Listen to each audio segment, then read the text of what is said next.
Well, Job has been pleading with God for God to answer him, for God to come and explain the reason why Job is experiencing all this suffering in his life.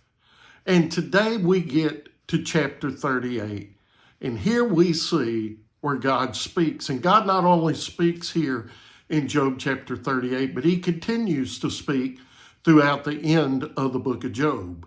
Well, I'm going to show you God's initial words here in Job 38, verse 1 through 6.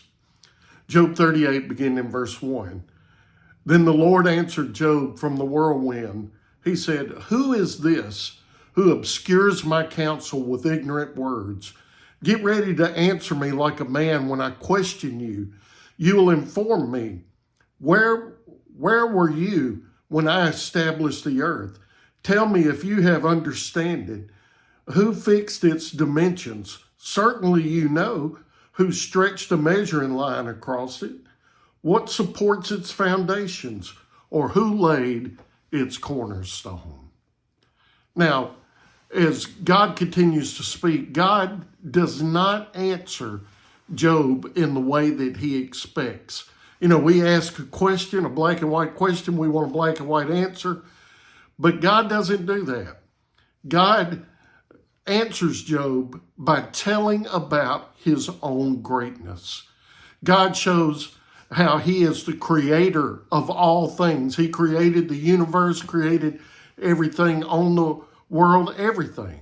He is the creator. He is the sustainer of all things, and he is the ruler of all.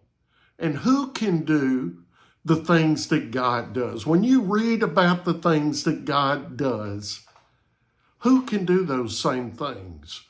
And the only answer any sensible person can give is that no one can do the things that God does. Can any of us create worlds?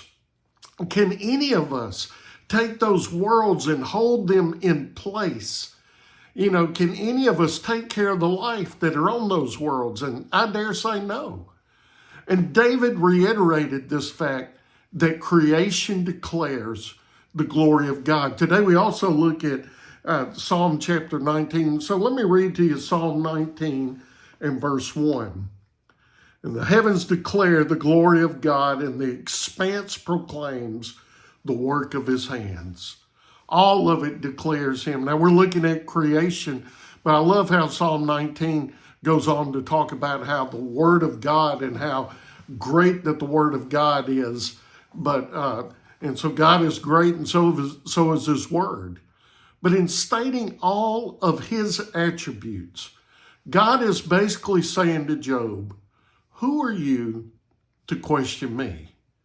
Remember, Job had been wanting to take God to court to argue his case. And it's kind of like God is saying, who are you to question me?